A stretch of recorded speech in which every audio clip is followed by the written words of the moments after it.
"I've disciplined our daughter." Those were the words my husband proudly declared when I called to check on him while he was babysitting our 2-year-old daughter. "What do you mean?" He went on to explain that because she wouldn't stop crying, he had locked her out on the balcony. And then, if you can believe it, he'd gone off to play golf. We live on the 10th floor of an apartment building. I felt the blood drain from my face.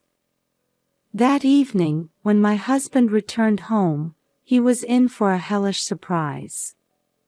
Our daughter wasn't on the balcony, and when he peered over the railing, he saw the ground below stained a deep red. I met my husband, Tyler, through a mutual friend. He was 10 years my senior, but I was drawn to his seemingly nurturing nature. Tyler treated me like I was precious, and our relationship progressed smoothly from dating to marriage. Being with him was the happiest event of my life up to that point, and I never doubted that this happiness would continue. But that bliss was short-lived. A few months after we got married, Tyler started spending less and less time at home, always citing work as the reason. He'd come home after midnight every night, and sometimes he wouldn't come home for days without so much as a phone call. I knew from our dating days that being the president of his own company was demanding. But before we were married, he'd frequently ask me out on dates and was the type to send messages often, even when busy.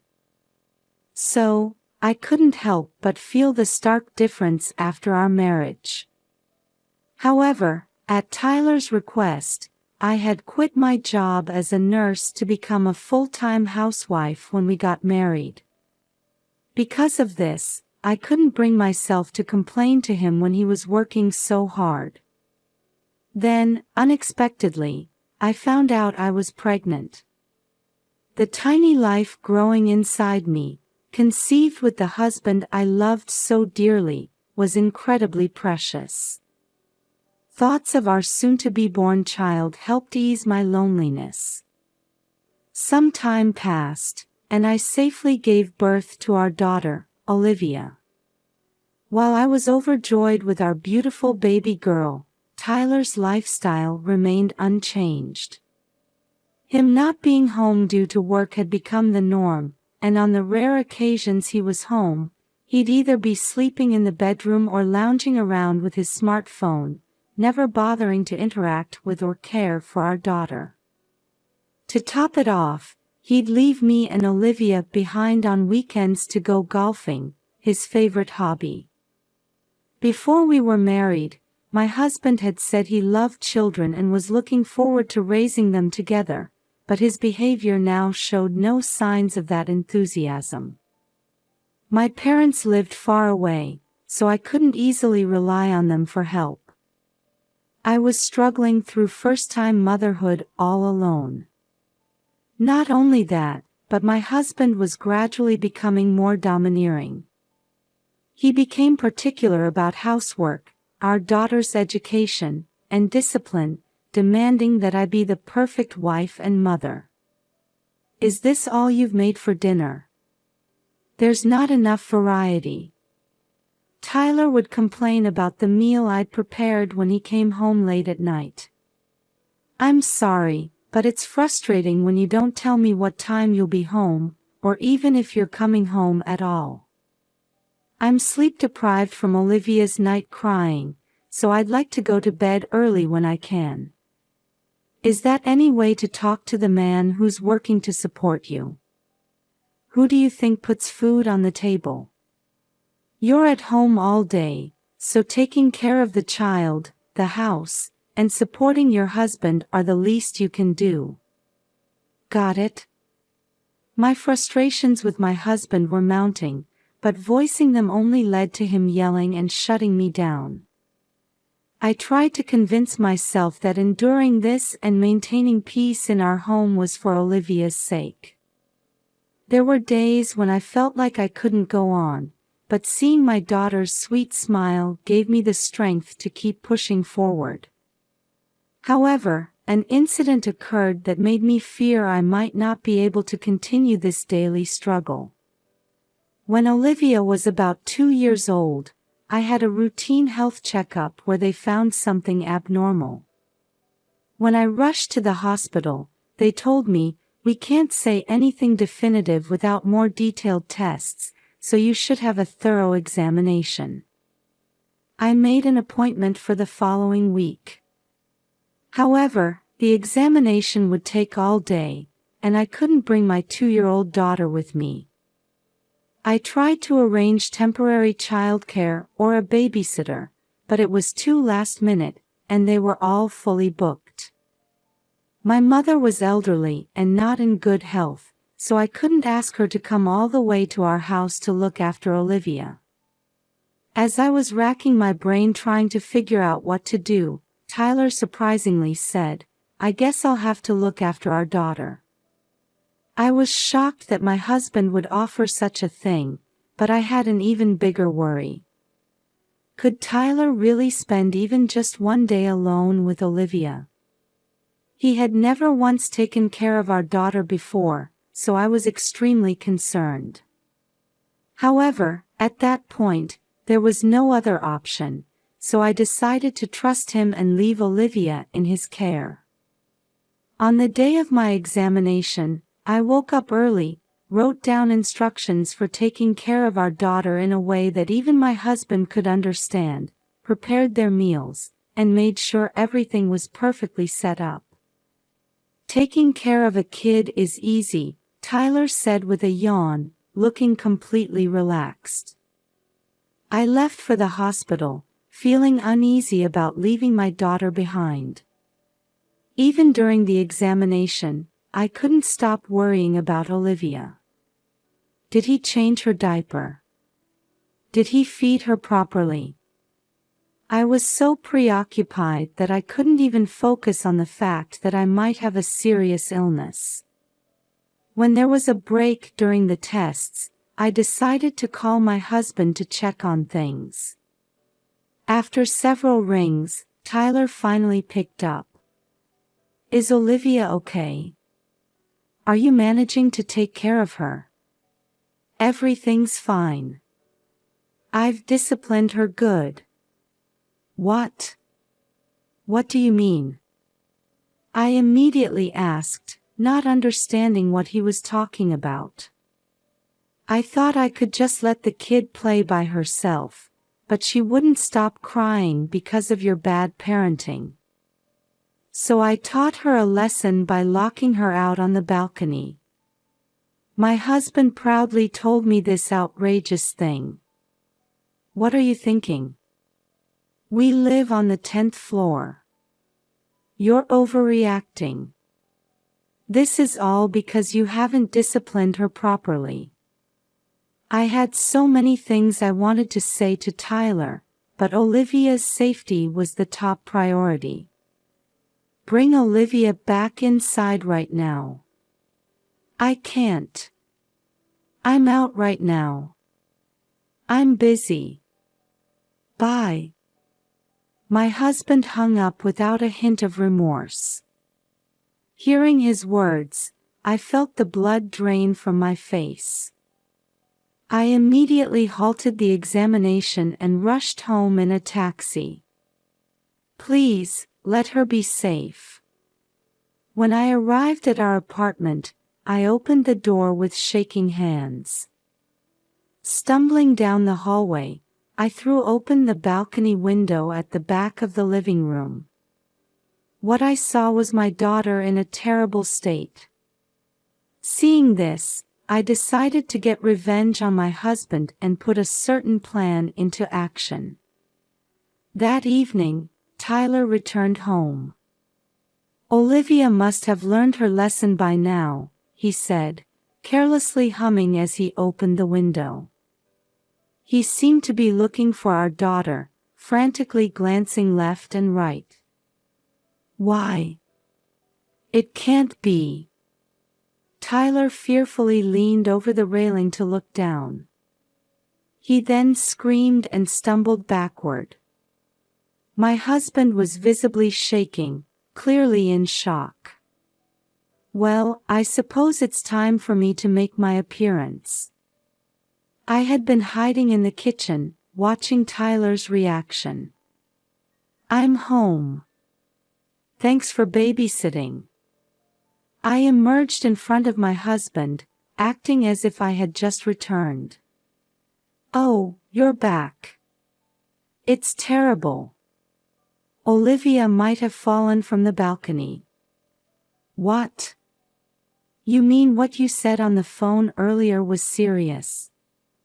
I thought it must have been some kind of joke.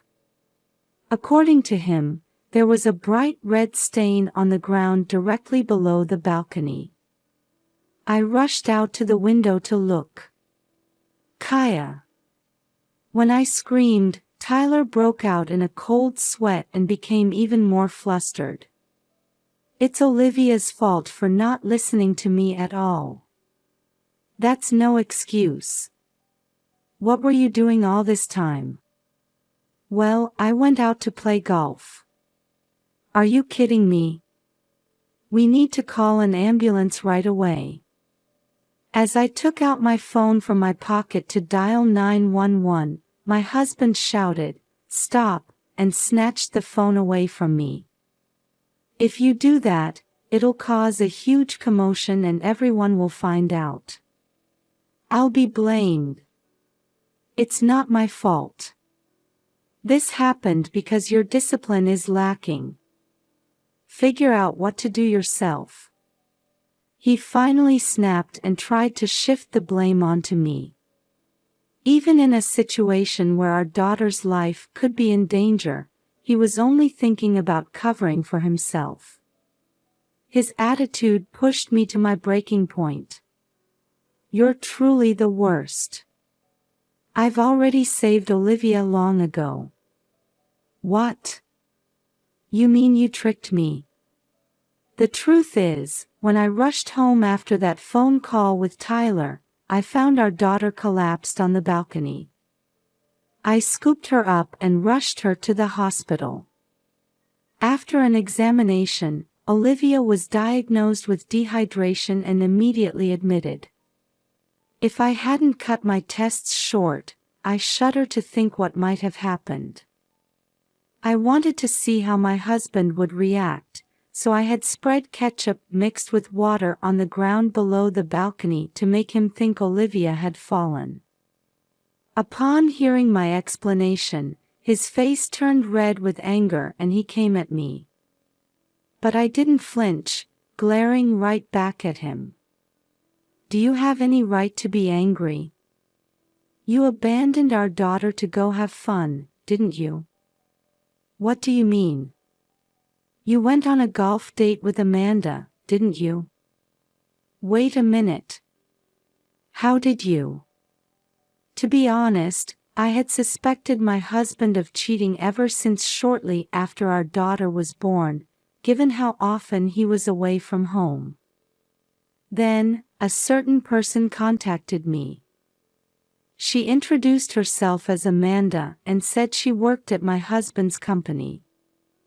I started receiving persistent phone calls and messages from her saying, "Please break up with Tyler," which confirmed my suspicions about my husband's infidelity.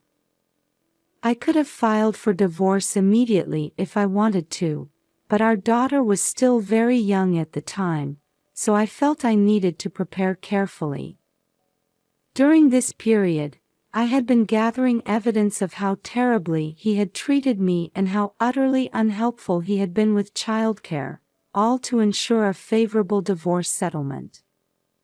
Amanda kept trying to show me how lovey-dovey she and Tyler were.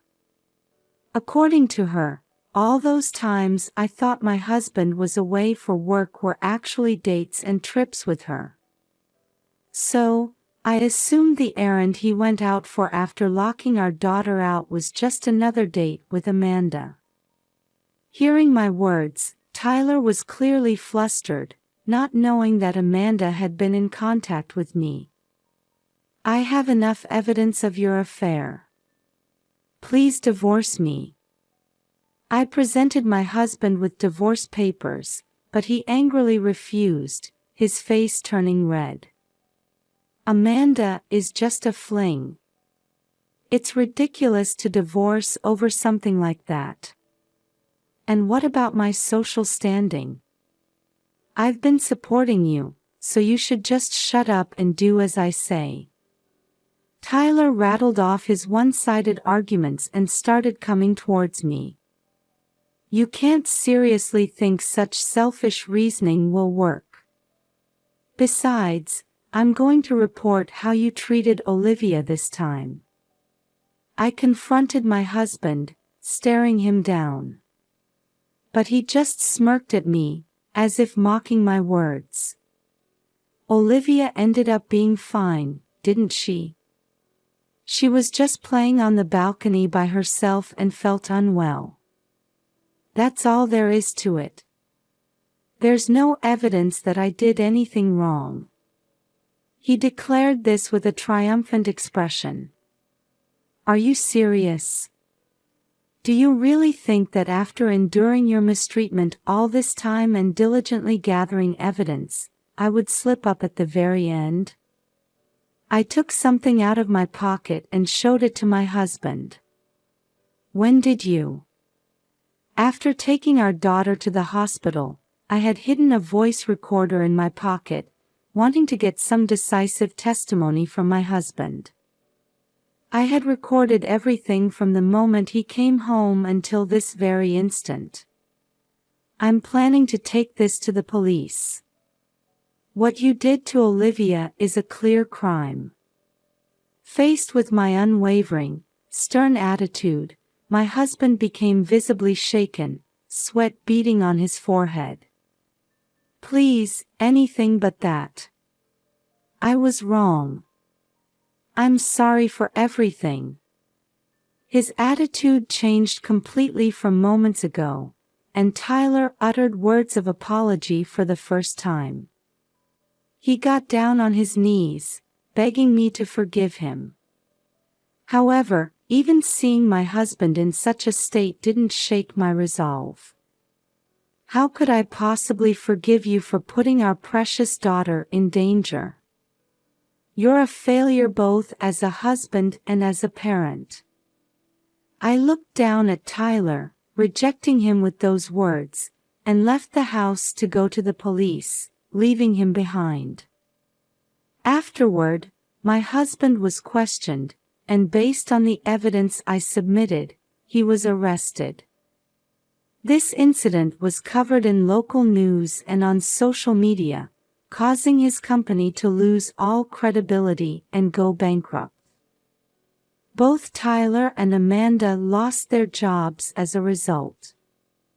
Through my lawyer, I finalized the divorce from my husband and demanded $120,000 for alimony due to his infidelity and child support. Furthermore, I sued Amanda, his mistress, for $20,000 in damages. Olivia was able to leave the hospital without any issues and is now living a healthy life. I also underwent a thorough medical examination and was relieved to be given a clean bill of health. I've since returned to work as a nurse, and I'm looking forward to living freely and happily with my daughter from now